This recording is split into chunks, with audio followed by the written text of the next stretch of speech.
Next third case. Third കേസിൽ നമ്മൾ എന്താ പറഞ്ഞത്? ഫസ്റ്റ് കേസിൽ എന്താ പറഞ്ഞേ? ക്ലോസിംഗ് വർക്ക് ഇൻ പ്രോഗ്രസ് മാത്രമേ വരുന്നുള്ളൂ അല്ലേ? രണ്ടാമത്തതോ ക്ലോസിംഗ് വർക്ക് ഇൻ പ്രോഗ്രസ്സും ലോസും വന്ന കേസ്. തേർഡ് കേസ് ആണെങ്കിൽ opening work in progress plus closing work in progress without loss. Opening work in പ്രോഗ്രസ്സും ഉണ്ട്, ക്ലോസിംഗ് വർക്ക് ഇൻ പ്രോഗ്രസ്സും ഉണ്ട്, എന്നാൽ ലോസ് തൊട്ട് ഇല്ലതാണ്.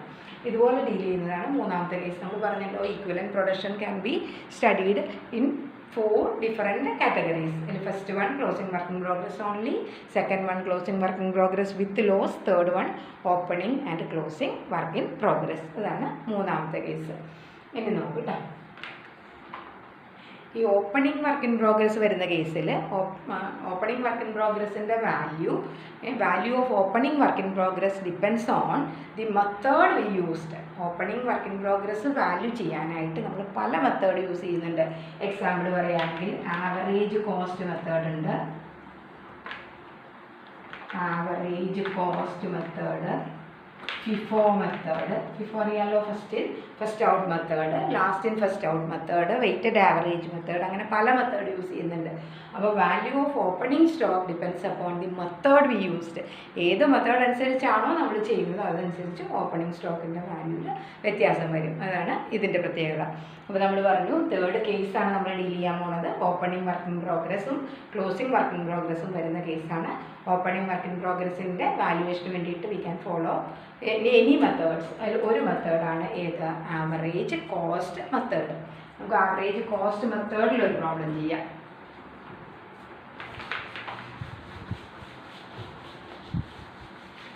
Problem number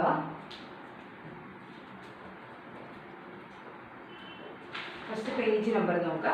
page number 1/1.25. Problem number 13. Problem number 13. അതിൽ നമ്മളോട് പറയണത് opening work in progress 2000 units പറയുന്നുണ്ട്. Units introduced in to the process 8000 ആണ്. അപ്പോൾ നമ്മൾ ഫോളോ ചെയ്യാൻ പോകുന്നത് ഏത് മെത്തേഡാണ്? ആവറേജ് കോസ്റ്റ് മെത്തേഡാണ്.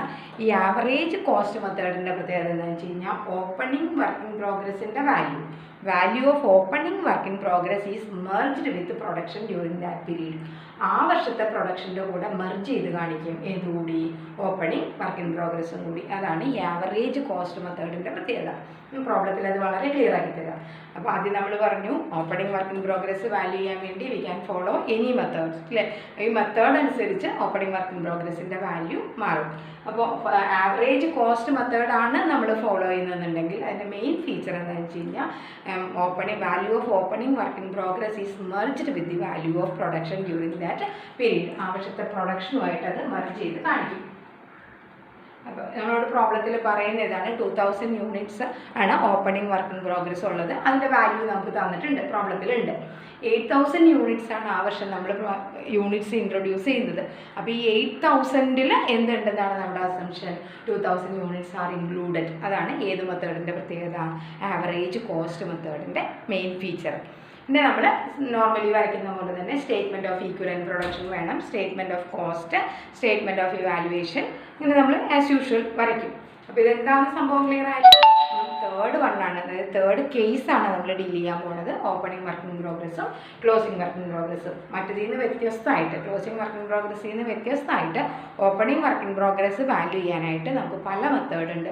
അതിലൊന്നാണ് ആവറേജ് കോസ്റ്റ് മെത്തേഡ്. അപ്പോൾ അതിൻ്റെ പ്രത്യേകത ആവറേജ് കോസ്റ്റ് മെത്തേഡിൽ ആ വർഷത്തെ പ്രൊഡക്ഷനോടുകൂടി ഏതുകൂടെ മെർജ് ചെയ്യുന്ന ഓപ്പണിംഗ് വർക്ക് ഇൻ പ്രോഗ്രസിൻ്റെ വാല്യൂ കൂടെ കോസ്റ്റും കൂടെ നമ്മൾ മെർജ് ചെയ്ത് കാണിക്കും. അതാണ് the main feature of this method. ഇനി പ്രോബ്ലം നോക്കാം നമുക്ക്. പ്രോബ്ലത്തിൽ പറയുന്നത് എന്താ? 2000 യൂണിറ്റ്സ് ആണ് ഓപ്പണിംഗ് വർക്ക് ഇൻ പ്രോഗ്രസ്. അതിൻ്റെ മെറ്റീരിയൽ, ലേബർ, ഓവർ ഹെഡ് കോസ്റ്റുകൾ നമുക്ക് തന്നിട്ടുണ്ട്. അതുപോലെ തന്നെ ആ വർഷത്തെ പ്രൊഡക്ഷൻ തന്നിട്ടുണ്ട്. ക്ലോസിംഗ് വർക്ക് ഇൻ പ്രോഗ്രസ് പറയുന്നത് 2000 യൂണിറ്റ്സ് ആണ്. പിന്നെ അതിൻ്റെ പെർസെൻറ്റേജ് ഓഫ് കംപ്ലീഷനും എമൗണ്ടും എല്ലാം തന്നെ തന്നിട്ടുണ്ട്. There is no process loss. അതാണ് ഈ കേസ്. അപ്പോൾ നമ്മൾ ആദ്യം വരയ്ക്കുന്നത് ഏത് സ്റ്റേറ്റ്മെൻറ്റ് തന്നെ? Statement of equivalent production. Statement of equivalent production നേരത്തെ വരച്ച പോലെ തന്നെ നമുക്ക് വരയ്ക്കാം. Statement of equivalent production. നമ്മൾ ഒരു കോളം നമുക്ക് പ്രൊവൈഡ് ചെയ്യാം. ഇൻപുട്ട്, ഔട്ട്പുട്ട്, അടുത്തത് equivalent production units, equivalent production units. അതിനെ നമുക്ക് രണ്ടാക്കി ഡിവൈഡ് ചെയ്യാം. Materials, labour and overheads. അത് നമ്മൾ ചെയ്ത പോലെ തന്നെ, യാതൊരു വ്യത്യാസമില്ല. ഇവിടെ ഔട്ട്പുട്ടിനെ നമുക്ക് രണ്ടാക്കി ഡിവൈഡ് ചെയ്യാം.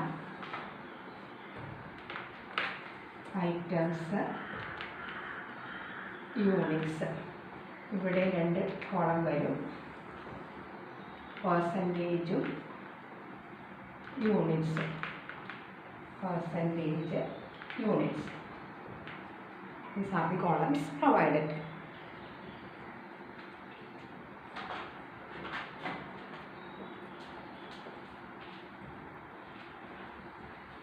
ഇനി നോക്കിയപ്പോൾ ഇൻപുട്ട് നമ്മളോട് പറയണത് എത്ര യൂണിറ്റ്സ് ആണ്? 10,000 യൂണിറ്റ്സ് ആണ് ഇൻപുട്ട്. അതായത് 8,000 യൂണിറ്റ്സ് നമ്മൾ ഇൻട്രൊഡ്യൂസ് ചെയ്തിട്ടുണ്ട്. അതുകൂടാതെ ഓപ്പണിംഗ് വർക്കിംഗ് പ്രോഗ്രസ് 2,000 ഉണ്ട്. ഈ മെത്തേഡിൻ്റെ പ്രത്യേകത അത് മെർജ് ചെയ്ത് ഈക്വലൻ്റ് പ്രൊഡക്ഷൻ യൂണിറ്റ്സ് കാണുമ്പോൾ നമ്മളത് മെർജ് ചെയ്ത് കാണിക്കും. അങ്ങനെ ടോട്ടൽ ഇൻപുട്ട് 10,000 ആണ്. ഇനി ഔട്ട്പുട്ട് നോക്കിയേ. ഔട്ട്പുട്ടിൽ ഫിനിഷ്ഡ് പ്രൊഡക്ഷൻ ഉണ്ട്. ഫിനിഷ്ഡ് പ്രൊഡക്ഷൻ എത്രയാണ്? 8,000.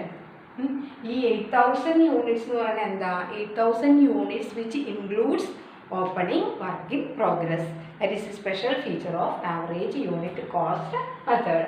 അപ്പോൾ ഈ 8,000-ൽ ഓപ്പണിംഗ് വർക്ക് ഇൻ പ്രോഗ്രസും കൂടെ മെർജ് ചെയ്തിട്ടുണ്ട്. പിന്നെ ക്ലോസിംഗ് വർക്ക് ഇൻ പ്രോഗ്രസ് 2,000 ഉണ്ട്. അങ്ങനെ ഔട്ട്പുട്ട് 10,000, ഇൻപുട്ട് 10 തന്നെ. ഇനി നോക്കാം നമുക്ക് ഈക്വലൻ്റ് പ്രൊഡക്ഷൻ നോക്കാം. ഫിനിഷ്ഡ് പ്രൊഡക്ഷൻ 8,000 ആണ്. നമ്മൾ പെർസെൻറ്റേജ് ഓഫ് കംപ്ലീഷൻ എത്രയാണ്? 100% അല്ലേ? അപ്പോൾ 8,000 യൂണിറ്റ്സ്, ഇവിടെ 100% 8,000 units. Closing work in progress ആണെങ്കിൽ 2,000 ആണ്. അതിൻ്റെ ഡിഗ്രി ഓഫ് കംപ്ലീഷൻ പ്രോബ്ലത്തിൽ പറഞ്ഞിട്ടുണ്ട്. നോക്കി എത്രയാണ്?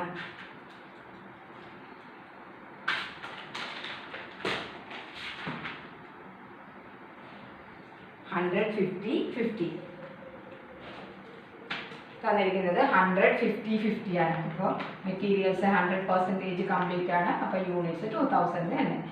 ലേബർ ആൻഡ് ഓവർ ഹെഡ്സ് 50% ആണ് കംപ്ലീഷൻ തന്നിരിക്കുന്നത്. അപ്പോൾ 2,000 units 50% complete is equal to 1,000 units fully complete അല്ലേ? നമ്മൾ ഈക്വലൻ്റ് പ്രൊഡക്ഷനിൽ പറഞ്ഞത് അങ്ങനെയാണ്. 2,000 യൂണിറ്റ്സ് 50% കംപ്ലീറ്റ് ചെയ്തു എന്ന് പറഞ്ഞാൽ that is equal to 1,000 units fully complete. നമുക്കിനി ആഡ് ചെയ്യാം. ഈക്വലൻ്റ് പ്രൊഡക്ഷൻ യൂണിറ്റ്സ് എത്ര വരും? മെറ്റീരിയൽ ആണെങ്കിൽ 10,000 ഉണ്ട്. Labour and overheads 9,000. Material 10,000 units ആണ്. Equivalent production units labour and overheads 9,000 units. ഇതാണ് സ്റ്റേറ്റ്മെൻറ്റ് ഷോയിങ് ഈക്വലൻ്റ് പ്രൊഡക്ഷൻ. നമ്മൾ നേരത്തെ ചെയ്തതാണ്, എങ്കിലും ഒന്നുകൂടെ ശ്രദ്ധിക്കുക. ഇവിടെ ഓപ്പണിംഗ് വർക്ക് ഇൻ പ്രോഗ്രസും കൂടെ വരുന്നൊരു കണ്ടീഷനാണ്. അപ്പോൾ നമ്മൾ ഫോളോ ചെയ്യുന്നത് ഏത് മെത്തേഡാണ്? ആവറേജ് കോസ്റ്റ് മെത്തേഡാണ്. Average cost method. Average cost മെത്തേഡിൻ്റെ പ്രത്യേകത opening work value of opening work in progress is merged with production during that period. ആ വർഷത്തെ പ്രൊഡക്ഷൻ്റെ കൂടെ നമ്മൾ മെർജ് ചെയ്ത് കാണിക്കുകയാണ്. അപ്പോൾ ഈ 8,000 യൂണിറ്റ്സ് ഫിനിഷ്ഡ് പ്രൊഡക്ഷൻ എന്ന് പറയുന്ന 8,000 യൂണിറ്റ്സിൽ which includes opening work in progress which is 100% complete. അപ്പോൾ അത് 8,000 വരും. ക്ലോസിംഗ് വർക്ക് ഇൻ പ്രോഗ്രസ് ആണെങ്കിൽ പെർസെൻറ്റേജ് ഓഫ് കംപ്ലീഷൻ പ്രോബ്ലത്തിൽ പറയുന്നത് 100%, 50%, 50% എന്നാണ്. അപ്പോൾ നമ്മൾ എഴുതി ടോട്ടൽ നോക്കുമ്പോൾ 10,000 യൂണിറ്റ്സ് ആണ് ഈക്വലൻ്റ് പ്രൊഡക്ഷൻ യൂണിറ്റ്സ്. ഏതിൻ്റെ?